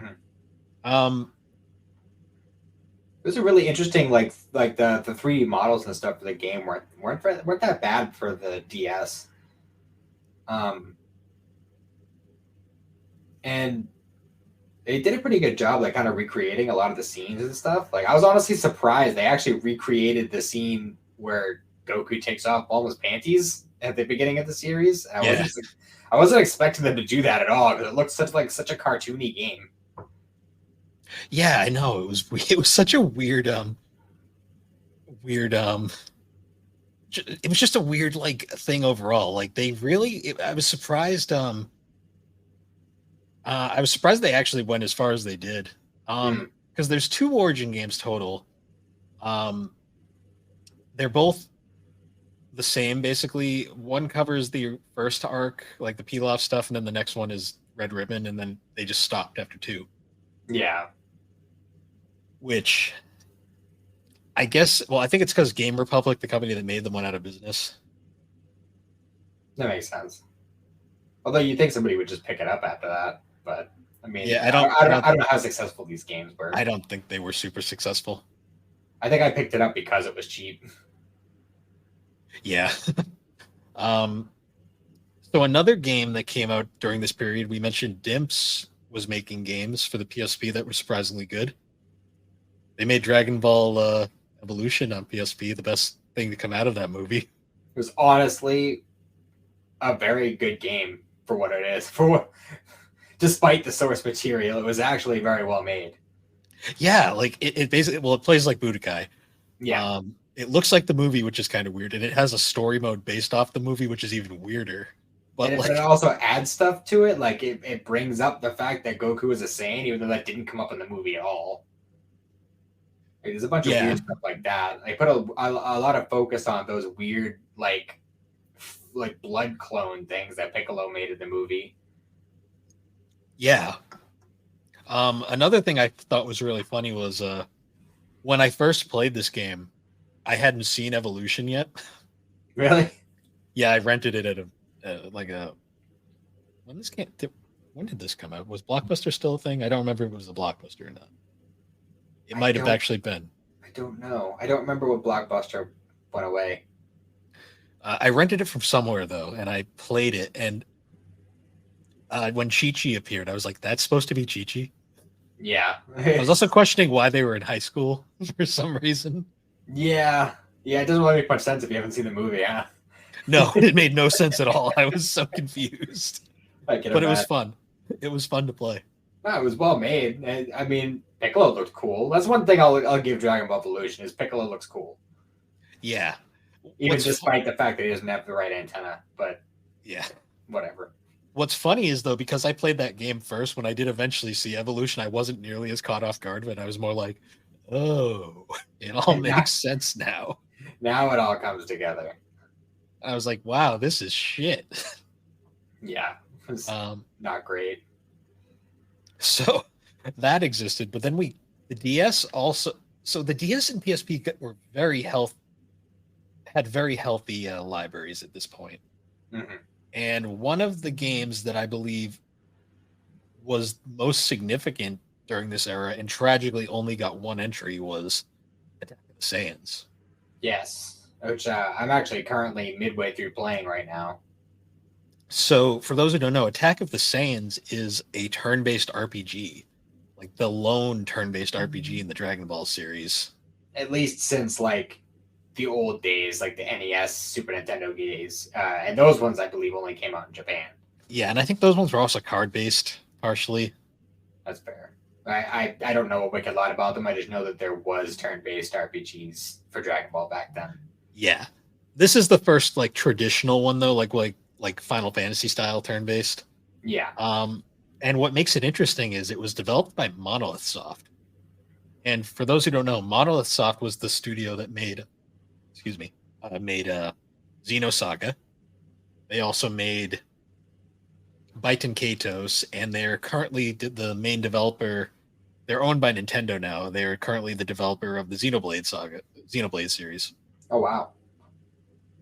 They were briefly owned by Namco, though, and I believe that's partially why this game existed, because Bandai Namco has the Dragon Ball license for games, so they made this game. And this game is really cool because it's literally the Saiyan Saga once again, but they start in like original Dragon Ball.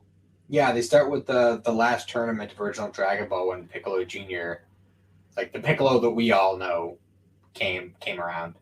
Yeah, but what's cool is they also have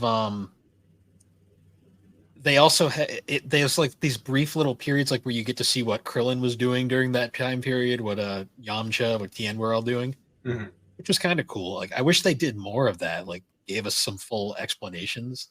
Yeah, and you get to explore a lot more than you do in a lot of these games. Yeah, I was bummed that you didn't actually get to fight all the fights in the tournament, though. They kind of skip right to Piccolo, which was kind of lame. Yeah, but I mean, you get plenty of time with the human characters and stuff. Like, honestly, you arguably get way more time with them than Goku. So, yeah, it's just a really cool game. Surprisingly difficult, but I mean, Monolith Soft made it, so it makes sense. Yeah, well, I mean, I haven't had too much trouble. I know I've definitely had some points that were a little bit hard to get through, but I also haven't gotten to the end part of the game yet. So For unexpected licensed RPGs, it's more challenging than I expected, but it's so unlike, say, there's an Inuyasha RPG on DS, which is dog shit. This game is actually really good. really, they were making Inuyasha games in the DS era. So there's a DS Inuyasha RPG that only came out in North America and was made by an American studio. It is the Ah, weirdest thing that exists.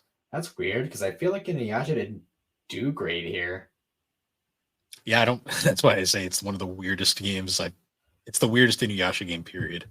Yeah, fair enough. Um, what makes Attack on the Saiyans, on the other hand, though, is a very well made game. Hmm. And even like it looks really nice too, like the sprites and stuff, and they played a lot around a lot with all the different characters' abilities, like Tien's evil containment wave, and I don't know, Gohan gets summon his dragon for some reason. Yeah, yeah. I don't know. It was definitely the most experimental game I think they ever did. I wish they did more of those. That would have been nice. Unfortunately, Monolith Soft got bought by Nintendo, I think, during the production of this game. Hmm. So I think when Nintendo bought out Monolith Soft, it basically cut off any chance of a second one of these being made. Lame. Yeah. Other than that, though, looking at the list of other games, there was Tenkaichi Tag Team for the PSP. That was, I believe, the only PSP one that I didn't play. Yeah, it was. I mean, what I'm assuming is it was just more Tenkaichi. Makes sense. There was also another DS one called, based off of Dragon Ball Kai of all things, called Ultimate Budoden. Um, Did that yeah, come out here? no, Okay, that makes sense. I was gonna say I know I've heard of it before, but I don't think I've ever actually seen it. it was another fighter made by the company that made the Dragon Ball Origins games. Okay. Hmm. Interesting. So there's Mr. Carr. Um, Yeah. it's Took funny. a while. I can see the window there, so I actually saw him go by. um, so now moving on to the PS4 Gen 8 era. The first Dragon Ball games we got during this era were the Xenoverse games. Yes. And what just about this era in general though is like this is where all the games started to have kind of a shared universe. Yeah, and also like studios were really putting effort into the games at this point. Yeah, because I think this is around the time when I mean obviously from Battle of Z onward that was the point when the Dragon Ball revival started with Battle of Gods, Yes. Resurrection F, and then I think by the first Xenoverse game, only Resurrection F Super hadn't come out yet. Yeah. And I think the Resurrection F was only DLC, like it was that new at the time. But that was the big game where they introduced creative characters, which was a big deal because people. I mean, I can't speak for everybody, but that was something I had wanted for a long time. Yeah, it was cool. It was a cool idea, like the whole like kind of making it like an MMO almost. Mm-hmm. You could create your own character. It was made by Dimps, but it played kind of like a weird hybrid of like all the Dragon Ball games at this point. Yeah, it definitely leaned more towards like um the Tenkaichi slash Raging Blast style. It's the arena fighter. It also was officially the um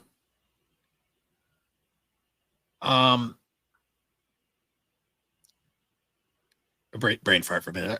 It was also the game that officially confirmed that GT is an alternate universe Yes. because the whole Um, Xenoverse multiple universe. It's kind of like the DC multiverse in a way of Dragon Ball games. well, from what I understand, Xenoverse was meant to be kind of an extension of Dragon Ball Heroes. Yes. So that's kind of where like a lot of that comes from. where the whole like alternate universes and stuff like that. Now, Mira and Toa are originally, I believe, Heroes characters. Hmm. So, are these games online, or can you play them offline? Both. You can Okay. choose online or offline depending on what you're doing. So these games, in other words, these games won't be dead once the servers get shut down. Uh, Theoretically, I'm not sure. Can you get the original Xenoverse on PS5 and Xbox X? Well, they're backwards compatible, so they should work. Okay, I wasn't sure because I couldn't remember if they had actually made PS4 and Xbox One versions or if they were just backwards compatible. So both Xenoverse games are definitely on PS4, Okay, um, and I assume Xbox One as well. I gotcha. I just wasn't sure if they were online only, in which case I was kind of worried that the servers are because the servers are going to shut down eventually for these games. Yeah, I know. I very rarely play Dragon Ball games online because, despite the fact that I played a lot of Dragon Ball games, to the point where I'd honestly say it's pretty likely that I've spent way more time on Dragon Ball games than actually watching Dragon Ball. Um, Yeah, Even I tried playing an online match once in Raging Blast, and I didn't land a single hit. And I said, yeah, "Nope, I'm good. I don't need to play online." yeah. Also, a fun thing about this era of Dragon Ball games is this was the point where we started getting original stories Mm-hmm. because Xenoverse has its own kind of storyline going on. And And then, I really like the idea of the story too, the whole time patrol thing, with like Trunks is your mentor and stuff. yeah, it was a cool idea. And then we even got even farther with the next game, which is quite possibly one of the most hyped Dragon Ball games I think I've ever seen. Dragon Ball Fighters. Yes, for sure. That was a huge deal. So it was for backstory on Fighters. It was a traditional 2D fighter developed by Arc System Works, so the studio that previously did the Supersonic Warriors games. Mhm. They also are the studio that's famous for Guilty Gear, Blaze Blue, Persona 4 Arena, all these really highly stylized 2D fighters that are really fun and action packed. I believe, did they also do Extreme Butoden? Yes, Okay. we'll get to that when we get to handhelds, but Yeah. yeah, this game is nuts. Like the combat is spectacular. This game is still fun to play now. This game is like, I think this is the only Dragon Ball game that like serious tournament level competitive fighting game players, even the ones that have nothing to do with Dragon Ball, no knowledge whatsoever, like this game because it's just that well made. It's a fighting game first and a Dragon Ball game second. Yeah, like I joked like Super Dragon Ball Z was like the only fighter that was actually trying to be a competitive fighter back in the day. This is the official Dragon Ball competitive fighter in every Mhm. way. There's so many characters. They've added like a ton of bonus DLC characters, and the most interesting thing to me is this game has a full-on story mode that takes place. The timing of when this takes place, or if it's even canon, is debatable. Well, it's hard to say honestly at this point Because because superhero kind of confirmed yeah, that it might be it might be canon. yeah, Um, I don't know when it takes place in the canon, but it happens. The story is interesting. It's like this weird like universe where like all the Dragon Ball character like everyone is like paralyzed, and the only reason they can move is because your spirit from our world is inhabiting their bodies. Yes, that's what's going it's on here. really really convoluted story idea. Yeah, it's like they were definitely trying some interesting stuff. Um, we got a lot more androids background. Mhm. Um, and there was a lot of development for like past characters like Cell and stuff. Cell, Boo, Nappa. I think they brought back. Yep, Did they bring back Raditz? Or did they forget our Raditz again? they did not bring back Raditz. Okay, no one likes Raditz. Everyone except Masako X, he likes Raditz. Yeah, he likes Raditz a little too much. Yeah, no kidding. Uh, But aside from that, um, yeah, there's a ton of cool, like, interesting character interactions too. Because basically the way the story mode works is you play a bunch of battles randomly on a board, yeah, it's and another board game story mode. yeah, although they do have fully animated cutscenes this time around. Yeah, it actually looks really nice. It looks like a prototype version of what eventually would become Dragon Ball Superhero, kind of. Yeah. Definitely a lot stiffer and slower paced, that's for sure. Mm. Um, but the gameplay is great, and the story has some. Honestly, I wouldn't recommend playing the story mode though. If you really want to see the story, just look up the cutscenes on YouTube. Yeah, it's a really long story mode. Like It's a I lot, yeah, and it's frustrating to play too. honestly, I think it would have benefited a lot more by kind of going more the modern Mortal Kombat route with a story mode, Yeah, where it's just like cutscenes with battles in between. it's. I think like Screw Attack back in the day said it best. It's like a movie, but you can play it. Yeah, Um, yeah, unfortunately, that's the only downside to this game. But other than that, it's fucking phenomenal. yeah. Just as a online fighter, it's up there for sure. Yeah, if you It's like like Dragon Ball fighters, you'll like this game. If you like Arc System Works fighters, you'll probably also like this game. yeah, it's the only competitive fighting game that I actually tried to get good at, Yeah, unsuccessfully, but I tried for a while. yeah, same. I gave up because I'm not. I realized after this game that I'm just not into competitive fighting games. No, I'm more of like sitting on the couch with my buds fighting game kind of guy. Yeah, I'm the Smash Brothers player that once they turn off the items, I'm like, nope, don't want to play anymore. Yeah, that's boring. If I can't chuck Pokeballs at people's heads, then what's the point? Yeah, if it's not fucking insanity and stupid, I don't want to play it. Yeah. But going back, so after this one, this is where Dragon Ball games get a little weird. We had Dragon Ball Heroes World Mission. Which is I believe the first Heroes game, first and only Heroes game we've gotten in the West.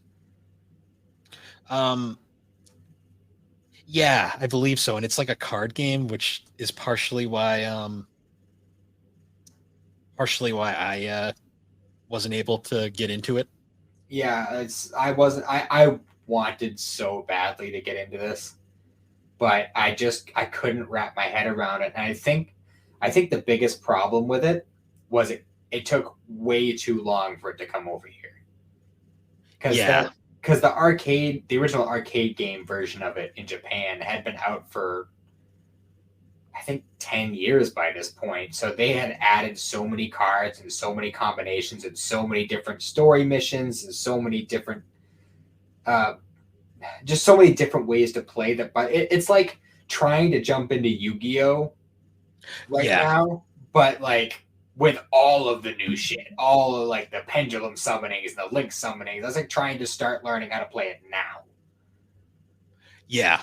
The most interesting part about Heroes was the cutscenes because they were all like animated. Yeah, with like Um, a very Budokai 2 style models and stuff. there was also the supplemental like anime stuff that was I don't think canon at all. It's not, not at Yeah, all. yeah. Um, yeah, I Great, that kind was of fun. I passed on this one though. I couldn't get into the card stuff. I wanted to so bad, but like I said, I think it's just if we had gotten a version of this a lot sooner when there was less to it, it would have been a lot more accessible. It's just unless you were playing the Japanese release stuff way ahead of time, that you can't wrap your head around it. Yeah. Um, so other than that, then there was also so the next one is the big one, and I'm gonna run this by you. I think we should save Kakarot for its own episode.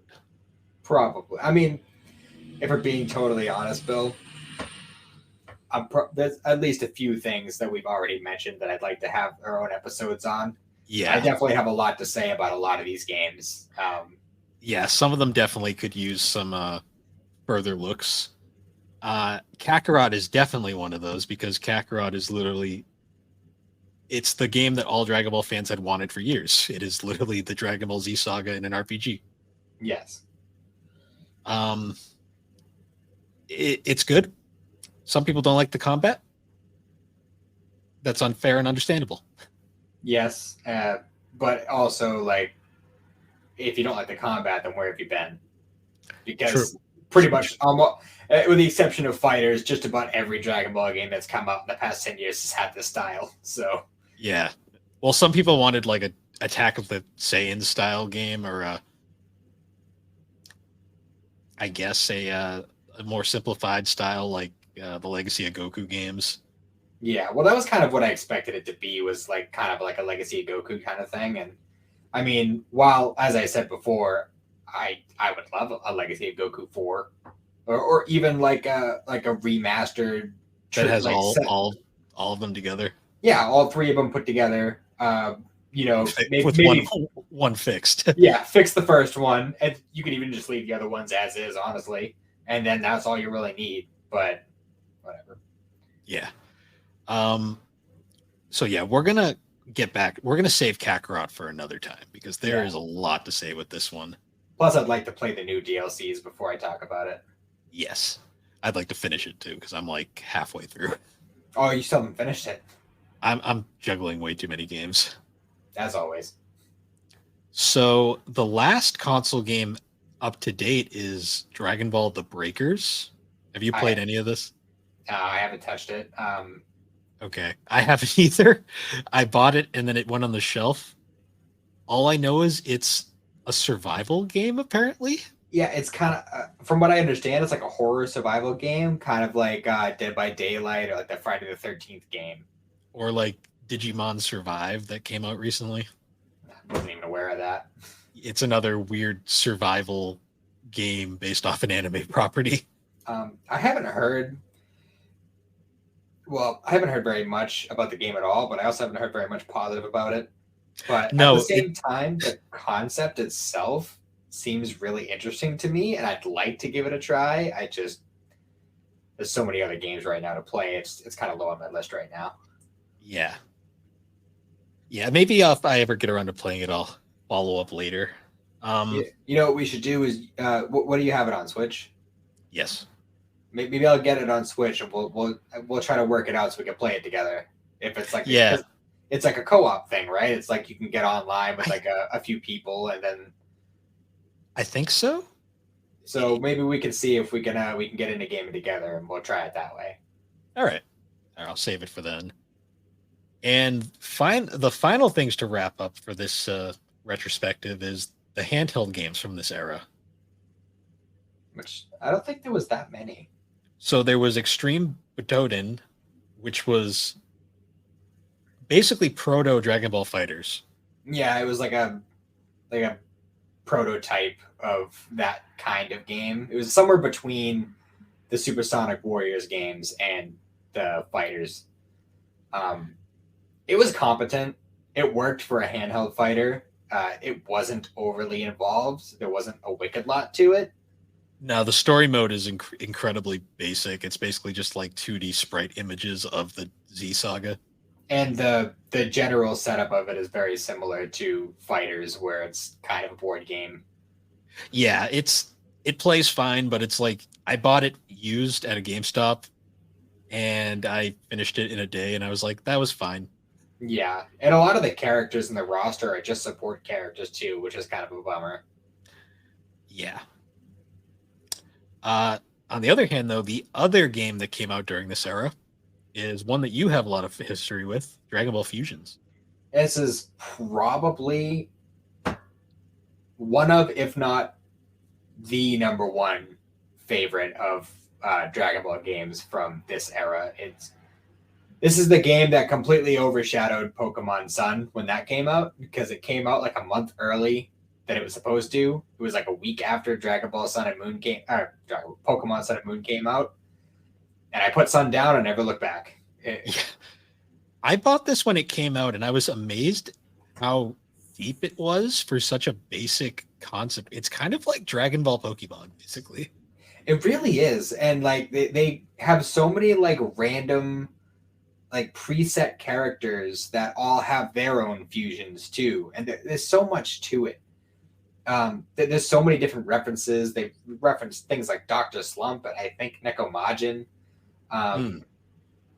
There's they have characters from all the series, even Super up to like the Feature Trunk stuff. If you've got like the updates, It's interesting too because it's got Pan on the cover too, like one of her GT era Pan in like one of her rare appearances these days. yeah, she's because you have like a canon team for the story mode. You can have whoever you want in your team, but like the canon story team is your original created character. Then you also have Kid Goku, Goten, Trunks, and GT Pan. Kid Goku and Goten. What a Yeah. It's GT.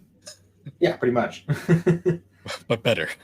But yeah, it's such a fun, unique game, and it really took like some of the elements that a lot of people loved about Budokai 2 with like the silly fusions and stuff, and even references them in this game. But it takes it so much farther because like all the actual Dragon Ball characters have their own fusions that they can do, and they have very specific people they can fuse with unless you use Street Pass.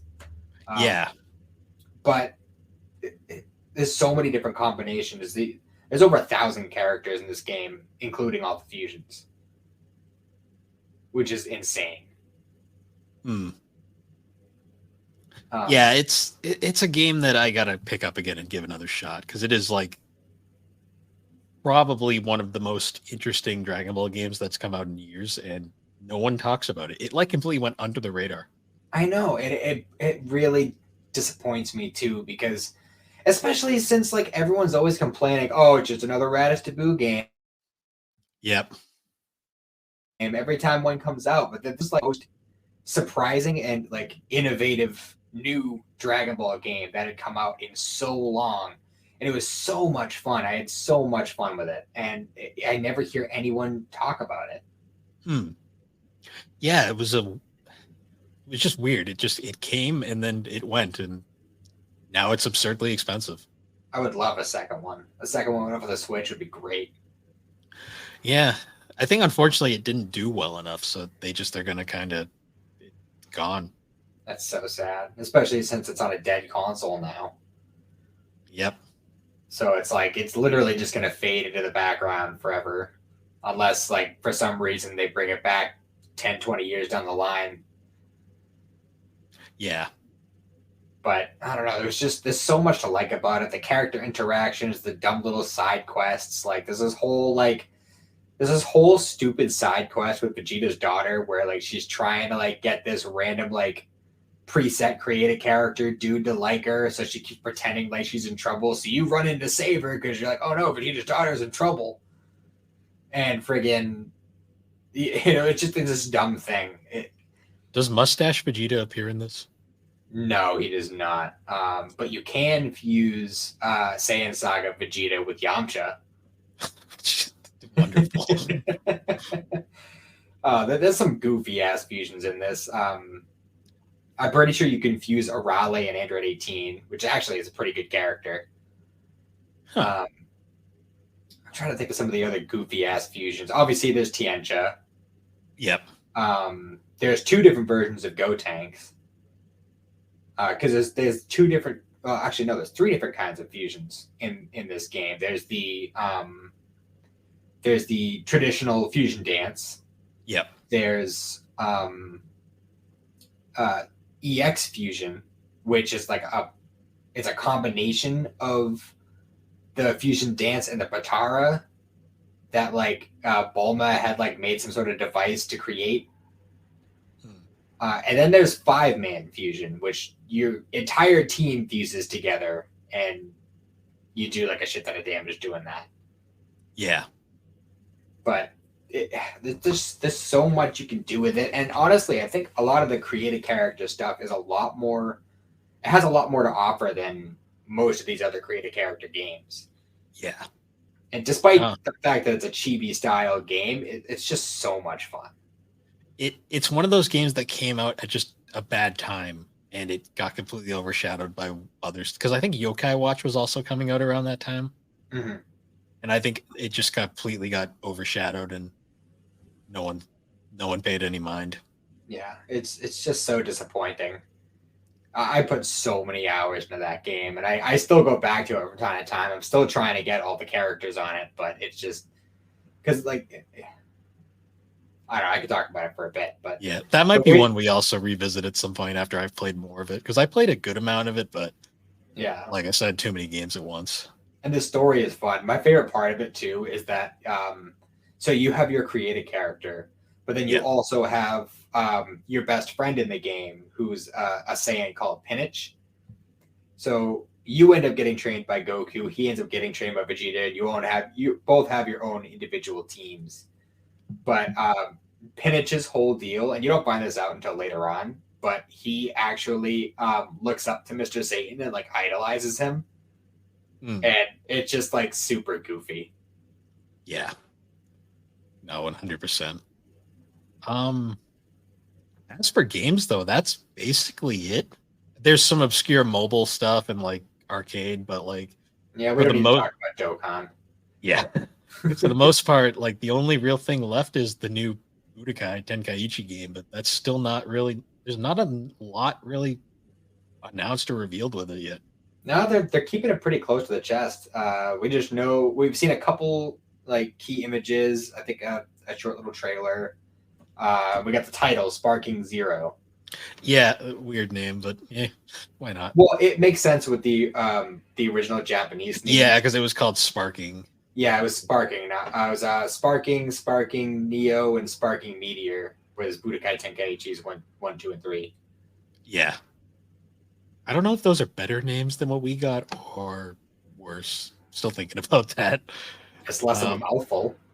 yeah, easier to type in on Instagram, that's for sure. It's kind of ironic that the more Japanesey name is what we got in the West, and you know. I think they were playing very hard off of the Budokai names branding to begin with. Oh, for sure, because those sold super well here. Hmm. Um, Yeah, which those might we might honestly, I don't know. We might have to revisit a lot of these games, at least the ones that we specifically remember. yeah. We'll definitely come back to this. This is a topic that's a bit too grand for one podcast. Yeah, for sure. We gave a basic rundown this time around, though, so we'll definitely revisit some of these in the future. Definitely Kakarot,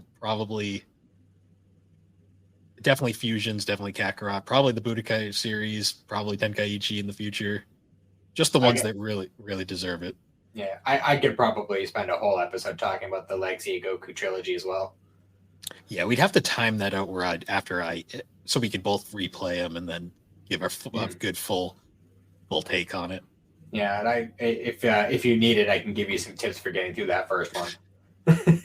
I've done it once, so I could probably do it again. It's definitely doable. It's just a pain in the ass. Yeah, it's just been so long that I don't remember how bad it is. Yeah, but yeah. So I guess that's where we can wrap it up for this one. We did pretty good, just under 2 hours. that's pretty tame talking about Dragon Ball when I'm on here. Yeah, I think the problem is it's like there's so many games, but I think it's like we need refreshers to really go deep into them. For sure. This was mostly just kind of a general discussion of the games. Yeah, just kind of going over them as a whole, and we'll go into further detail later on when we do specific episodes on them. Yeah, I'm guessing so. Next week, I'm not sure what we want to cover. I don't know. We'll work it out over the week. Yeah, we'll have to chat this one because there's some potential ideas. We got to basically just plan out because it might involve reading, it might involve watching, playing something. Yeah. I got I got a notebook for ideas for episodes, so we'll talk it over. Yeah. All right. Well, anyways, guys, once again, thanks for joining us on Geek Addicts. You can find Geek Addicts every week in the GNC podcast feed. And if you'd like, you can find all of our links at linktree/thebarbergames, or you can join the GNC Podcast Network Discord server, where we can talk all things 3DO, GNC, Geek Addicts, anime gaming, or just any other topics. It's a fun place. Everyone there's pretty nice. But Once again, guys, until next time, we will see you all later. Have a good one.